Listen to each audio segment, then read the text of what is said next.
महाशिवरात्रि आध्यात्मिक पथ पर चलने वाले साधकों के लिए बहुत महत्व रखती है। यह उनके लिए भी महत्वपूर्ण है जो पारिवारिक परिस्थितियों में हैं और संसार की महत्वाकांक्षाओं में मग्न हैं। पारिवारिक परिस्थितियों में रहने वाले लोग महाशिवरात्रि को शिव के विवाह के उत्सव की तरह मनाते हैं। सांसारिक महत्वाकांक्षाओं में मग्न लोग महाशिवरात्रि को शिव के द्वारा अपने शत्रुओं पर विजय पाने के दिवस के रूप में मनाते हैं। परंतु साधकों के लिए यह वह दिन है जिस दिन वे कैलाश पर्वत के साथ एकात्म हो गए थे। वे एक पर्वत की भांति स्थिर व निश्चल हो गए थे। यौगिक परंपरा में शिव को किसी देवता की तरह नहीं पूजा जाता। उन्हें आदि गुरु माना जाता है, पहले गुरु जिनसे ज्ञान उपजा। ध्यान की अनेक सहस्राब्दियों के पश्चात एक दिन वे पूर्ण रूप से स्थिर हो गए। वही दिन महाशिवरात्रि का था। उनके भीतर की सारी गतिविधियां शांत हुईं और वे पूरी तरह से स्थिर हुए। इसलिए साधक महाशिवरात्रि को स्थिरता की रात्रि के रूप में मनाते हैं। इसके पीछे की कथाओं को छोड़ दें तो यौगिक परंपराओं में इस दिन का विशेष महत्व इसलिए भी है क्योंकि इसमें आध्यात्मिक साधक के लिए बहुत सी संभावनाएं मौजूद होती हैं।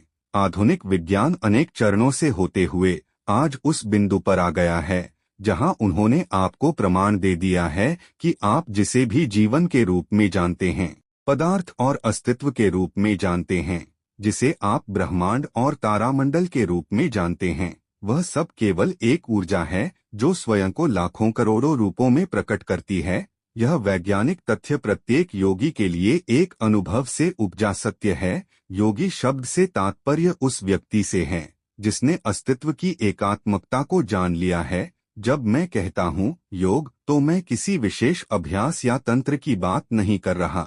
इस असीम विस्तार को तथा अस्तित्व में एकात्म भाव को जानने की सारी चाह योग है। महाशिवरात्रि की रात व्यक्ति को इसी का अनुभव पाने का अवसर देती है।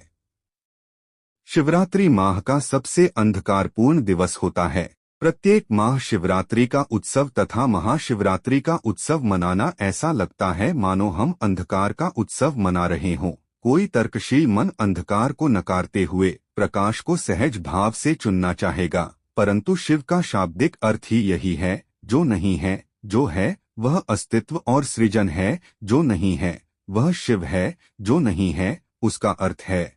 अगर आप अपनी आंखें खोलकर आसपास देखें और आपके पास सूक्ष्म दृष्टि है तो आप बहुत सारी रचना देख सकेंगे। अगर आपकी दृष्टि केवल विशाल वस्तुओं पर जाती है तो आप देखेंगे कि विशालतम शून्य की अस्तित्व की सबसे बड़ी उपस्थिति है। कुछ ऐसे बिंदु जिन्हें हम आकाशगंगा कहते हैं, वे तो दिखाई देते हैं परंतु उन्हें थामे रहने वाली विशाल शून्यता सभी लोगों को दिखाई नहीं देती। इस विस्तार, इस असीम रिक्तता को ही शिव कहा जाता है। वर्तमान में आधुनिक विज्ञान ने भी साबित कर दिया है कि सब कुछ शून्य से ही उपजा है और शून्य में ही विलीन हो जाता है। इसी संदर्भ में शिव यानी विशाल रिक्तता या शून्यता को ही महादेव के रूप में जाना जाता है। इस ग्रह के प्रत्येक धर्म व संस्कृति में सदा दिव्यता की सर्वव्यापी प्रकृति की बात की जाती रही है। यदि हम इसे देखें तो ऐसी एकमात्र चीज जो सही मायनों में सर्वव्यापी हो सकती है, ऐसी वस्तु जो हर स्थान पर उपस्थित हो सकती है, वह केवल अंधकार, शून्यता या रिक्तता ही है।